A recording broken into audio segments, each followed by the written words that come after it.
Hey, this is David Miller with the Miller Group of Keller Williams Realty, and I'm here to help you get real estate smart. All right, the new stats just came out. Here they are, and I'm here to interpret the data to let you know what the heck is going on in real estate in Metro Orlando in 2024. So I always like to start off with the inventory. What's going on with the inventory? Is it still going up or is it going down? It's still going up. Compared to last month, it's up about 5%, but if you compare it to last January, remember talking about January here, it's up 24%. No, 34%. I can't see what I'm doing. So it's up 34%. To sort of put that in perspective, before COVID, there were about 7,000 homes on the market. We have about 8,200 homes on the market. So we're up about 14%. That means we have about 4.78 months of supply. That's starting to scale up a little bit. Remember, whenever you're below 6 months of supply is considered a seller's market because there's more buyers than sellers.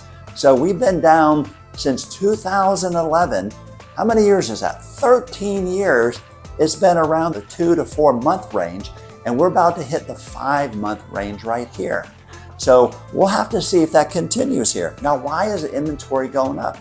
Well, we're starting to see more listings hit the market. If we look at compared to December, we have 46% more listings hitting the market than December. Well, that's going to happen because during the holidays, people don't like to sell the house. That's not a surprise. But if you compare it to the same time last year, it's up 21%. So remember the rate lock effect you heard about where people don't want to sell because they're holding on to their low interest rate that they had? Maybe we're starting to see a change in that. Time will definitely tell. So let's look at the number of sales in the marketplace. Sales are up 3% versus the same time last year. However, they're down 13% versus December. All right, average days on market. So this is when you put your house on the market, on average, how long does it take until it goes under contract? Well, that's been going up as well. That's currently sitting at 57 days. So on average, it's taken almost 2 months until you get your house under contract. Now, just a little plug for what we do. Out of the 24 listings we did last year, they were under contract on average in only 19 days. Little plug. All right, let's take a look at the pricing piece. The average median price has gone down for the 3rd month in a row by about 2%, okay? It's down 2%, so there's a trend there. However, if you compare it to the same time last year, it's up 4%.